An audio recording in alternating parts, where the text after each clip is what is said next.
Hey guys, welcome back to the show, the channel where we help you manage your emotions so you can make the decisions that you want to make.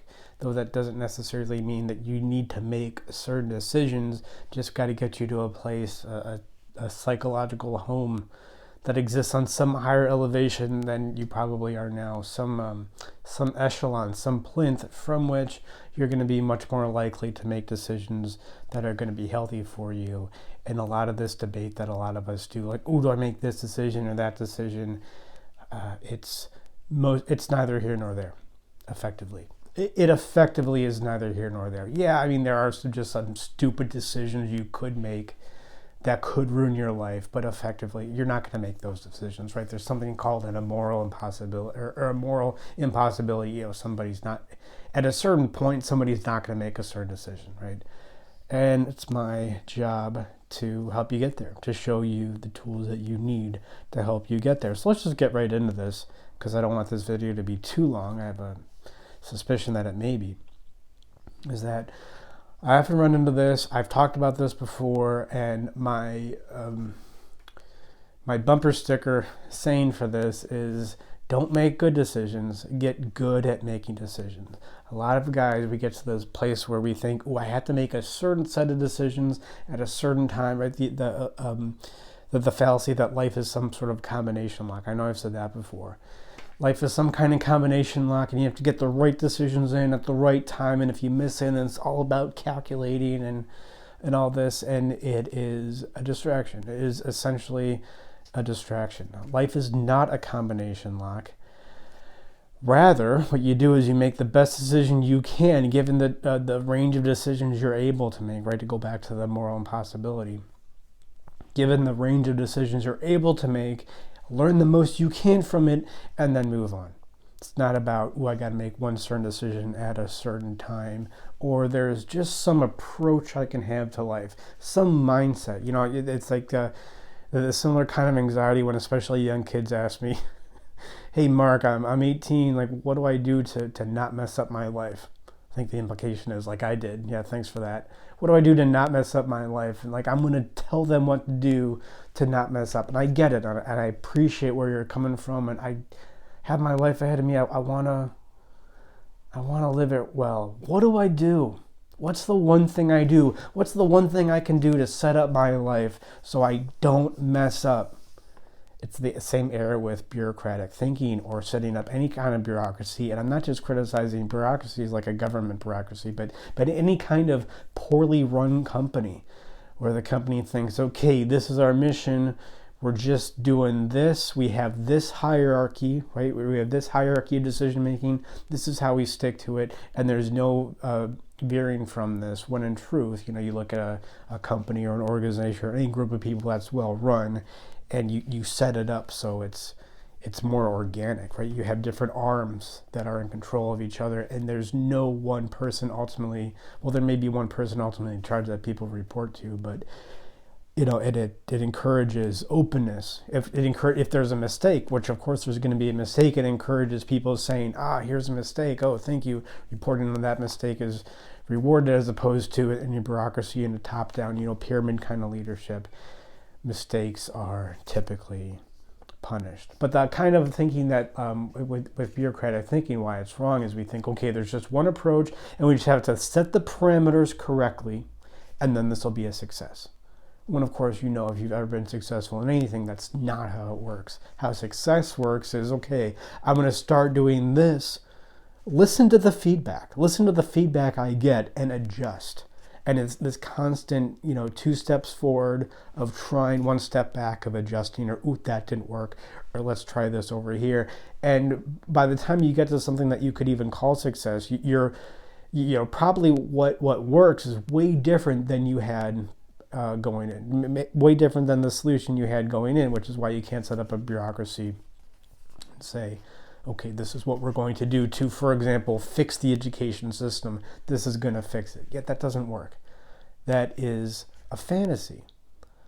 The way that you fix the education system or any system is you allow for a lot of different kinds of iterations, and you allow people to adjust based on the feedback that they get. There's no combination lock to fixing, just for example, education. There's no combination lock to living a good life. And I think this error is, I also saw this error. I think maybe why I'm talking about this, actually, I don't think that's true. I think I'm just trying to shoehorn in this topic so I can put it in the title. It's good for SEO, right? I don't know. I just saw the movie Everything Everywhere All at Once, which is this movie in a sense about, man, what would happen if I made this decision at this point? It would lead me on a completely different path, and my life would end up in a completely different place if I made a different decision at this one point in my life. And on the face of it, that seems true. Like, people think, well, whether I decide to get divorced or not, that can have a huge impact and can reverberate for generations and can affect people in a bunch of different ways. And to that, I kind of respond, not really. I mean, you don't really know that. We don't really have evidence to support that. You know, when you look at what people, I mean, just for example, let's go to the divorce thing. People talk about divorce and how it can affect your children. And look at all these statistics and how it hurts your children. And I'm not saying divorce is good. I actually think that people get divorced too quickly rather than work through their issues. I think but there's some marriages where I think, no, you should probably just go your separate ways. And it's not necessarily a bad thing. And people, they think, well, the effect this could have on our children, for example. Well, obviously it's going to negatively affect them. And to that I say, we don't really know that. In fact, when you look at the way that kids are negatively affected from divorce, it's not the divorce itself, it's the fallout from the divorce. It's the immaturity of their parents, right? It's their mom saying saying crap about their dad behind their back and vice versa, and using the kids against each other, and just not having any kind of maturity about it. And so there we see an indication of the maturity that may have led to a premature divorce or a preemptive divorce. But to pin it on the divorce itself, that's just a red herring, right? There are other issues there, and you just look at the divorce and look how this negatively affects, all these outcomes. But I think that's just a good example of going back to what I said. We think our one particular decision matters, and I don't think it's about that. But we have this view that comes across in multiverse thinking, where we think if we make one decision right, our life could have gone in a completely different direction. I would have been a completely different person because that would have led to this decision and this decision. And that's not true. Because what's the one thing that misses? It has the person making the decision. There's a decision being made, right? It incorporates that, but it doesn't incorporate the consciousness that makes the decision. It's decisions without consciousness. A decision happens. You make a decision and it inevitably affects you in a certain way that leads down a certain path that you don't want to go. The biggest decision of your life is whether you get a divorce or not get a divorce, or get married to this person or not get married to this person. And from my perspective, I think that's just more anxiety and playing these what-if scenarios that I think a lot of people do, which is why I think they relate with the multiverse scenario in Everything Everywhere All at Once. That this isn't a criticism of multiverse metaphysics. I do think that I have a lot of criticisms about that. If you want to learn more, I wrote an article a long time ago called Why Stephen Hawking Needs a Wheelchair. And I remember I made a joke in that article. I forgot what it was exactly, but I'm thinking, if I make this joke, I'm going to go to hell. And then I made the joke anyway. I had to because it was too funny. But a lot of that is based on the book The Logical Leap by David Harriman. So I would definitely go check that out. It's a great criticism of in part, postmodernism or modernism and postmodernism, whatever you want to call it, in physics. So Everything Everywhere All at Once kind of explores this scenario of if you make a decision, right, it goes off on a completely just one decision, completely different life. Which I think is I mean, just to say quickly what I think about the movie, I thought that the message of the movie was good, but I thought using the multiverse as a plot device, it just takes you out of it. It's I don't know, because it's not real. And I understand if you have this like chaotic kind of anxiety riddled, perhaps even schizophrenic thinking, then that could be appealing. So it's kind of I'm a little bit worried about how many people are relating to thinking of their life in that way of, if I make this one decision, then my life is going to go out completely. It's like, I don't know, a movie about a family coming together. Oh, that's a good theme. About family and their issues and working them out. Oh, that's a good theme. But then the plot device you use to symbolize the family coming together is like pliers that the dad uses to set up Christmas decorations or to hang Christmas lights, and he used these pliers, and as a family we come around these pliers. It's like, that's just a terrible, what? I mean, I get what you're trying to say, but that's a terrible way of saying it. If you think that the pliers is in any way, to go back to what I said about schizophrenic thinking, if you think the pliers is in any way related to your family, and the good times that you have over Christmas, and that's ultimately what matters. Appreciate the message and the theme, but that's schizophrenic thinking. I mean, that is just taking out this concept that has nothing to do with the reality of the situation, essentially. If you want to learn more about schizophrenic thinking, now that we're at it, right? I know I mentioned this book before, but Madness and Modernism by Sass, S-A-S-S, which weirdly is right next to The Logical Leap on my bookshelf. Uh-oh. That's weird. That's coincidence, right? Synchronicity. Make meaning out of that, if you will. So, to go back to what I'm saying, a lot of guys get sucked up into, I gotta make the right decision. Do I make this girl my girlfriend, or do I break up with my girlfriend? Right, very common. And if I make the wrong decision, my life is going to end up on some crazy trajectory, as indicated in the movie Everything Everywhere All at Once. But what do most guys do?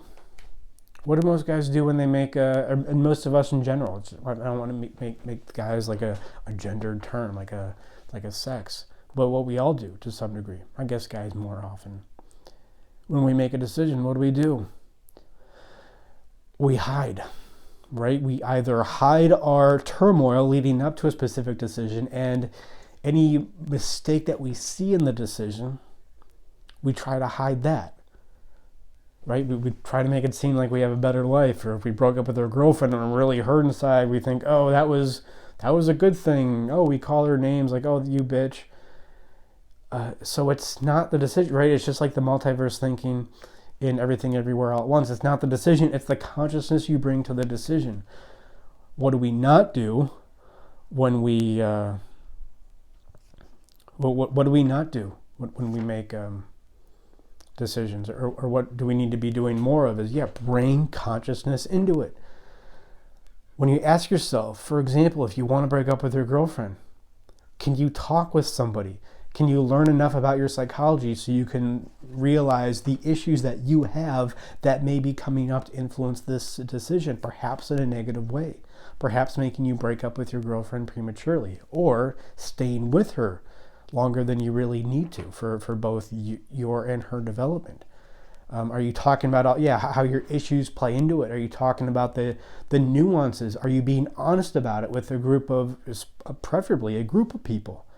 Are you being honest about it in a way where you're taking responsibility for what's going on, and you see how your issue plays into any hardship that there is in this decision, or just, to keep using this example, the relationship that you do have with your girlfriend? Are you able to bring awareness? Are you able to have a consciousness around this decision and not just make the decision? I think that is way more important than any one particular decision you do make. Now, there are some decisions that I think are probably just bad to make, like doing certain drugs. I mean, you're probably going to be fine doing most drugs, but doing fentanyl. Okay, if your decision is to do fentanyl, but even then, I think most people do that on accident. A lot of times people do that on accident, gets mixed up. If your decision is to do fentanyl, or mix an anxiolytic with a painkiller, with an opiate, or mix an anxiolytic with alcohol, okay, that's probably because you could die. right? If that's the decision you make, but most of our decisions, whether it's to break up with your girlfriend or not, or get divorced or not, it's ultimately not about that decision. It's about the awareness you can bring to it, make the decision, stick with it, and then be honest. Be honest with yourself about any mistakes that were made, any issues that you had going into that decision that you couldn't see until maybe you made the decision. And can you be honest with yourself about that? That's what matters more, right? It's the consciousness. It's the consciousness that we bring. It's understanding how emotions work and how our emotions play into the decisions that we make, not simply the decision. Do you stick with your husband and go to America, or do you stay in China with your family? The decision and everything everywhere all at once, and your life is going to end up on some different trajectory. No, it's going to be essentially the same. And it's funny. I think it's funny when middle-aged guys get divorced, and maybe their kids are growing up, and then they end up with another woman, and you look at the new woman, and it's just maybe there's some difference there, but in my mind, it just looks exactly like their old wife. It's just like the same age and everything. Like, what are you? What is it? What are you really doing? It seems like the same life, essentially, because of the consciousness, right? It's the consciousness, your awareness, that matters, right? And that's, so what are we talking about here is losing track of the fundamentals. When you lose track of fundamentals in any field, you just begin to bicker over silly rules and silly strategies. So when psychology, when you lose track of the fundamentals, what do? You bicker, you maybe just bicker with yourself over, do I make this decision or that decision? And you're just going back and forth, and you're never going to learn anything because you've lost track of the fundamentals. Maybe it's not so much about the decision that you make, it's more about the consciousness you bring to it. Right? The same thing in bureaucracy. So let's go back to education. What little I know about bureaucracies in education. Okay, so like with No Child Left Behind, I know, what did that emphasize? This is like 20 years ago now. It's probably super dated. I don't know if you guys have even heard about this. But No Child Left Behind, I think it might have been started with Clinton, but Bush signed it into law or something. And a massive failure. Everybody admits that it was a failure after 10 years. And why? Because they're so focused on assessment. They're so focused on making sure, quote, no child is left behind, that by getting past certain assessments, that they fail to really discern whether a child is learning and growing in the way that they need to, learning the concepts they need to become a fully functional adult, which is what education is about. It's not about passing a test or getting through a certain assessment. And yeah, I think this is a great example because you look at education systems that are run well. There's no testing. You don't have to test when you know the fundamentals and you know how to apply them. And it's the same thing with, do I make this decision A or B, right? It's like life is a chess match, a combination lock, whatever the analogy is. You just learn that you're just not approaching it well. You're not getting the fundamentals right, because the fundamentals, right? The fundamentals are your emotions and how you handle them. And then you realize life is not a combination lock. It's not a chess game. It is a series of steps, one on top of another. Now, the way that I conceive those steps is as, your adult stages of development. You work on your issues on a certain stage. Let's say it's separation from your parents. So you put yourself in a situation where those issues are come up, where you're, quote, bothered by those issues, and you manage them. You manage them to the best of your ability. It's never going to be 100%. We're never fully separated from our parents, much to the chagrin of everybody who's ever lived ever. And then you go to the next stage. You manage your issues there. You go to the next stage. You manage your issues there. But there's this through line of it all triggers your fundamental emotional issue. It all triggers a way that you are mismanaging emotions on a fundamental level, and it just presents as different problems. So if you're working through the parent separation, it probably presents as relationship problems. If you're working through, the work or solitude or friends, it presents as, relationship problems again. But it could present as money problems. But it's the same issue. And the same issue just runs through all these stages that we need to become psychologically whole, to manage our unconscious emotions and use them in the best way possible, given our current situation, given what I would say your current stage of adult development, or where most of your issues are focused at the moment.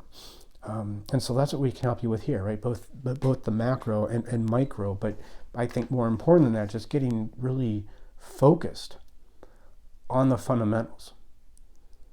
So when your life feels like a chaotic mess, like everything everywhere all at once felt, I think it was a poor plot device because it feels chaotic.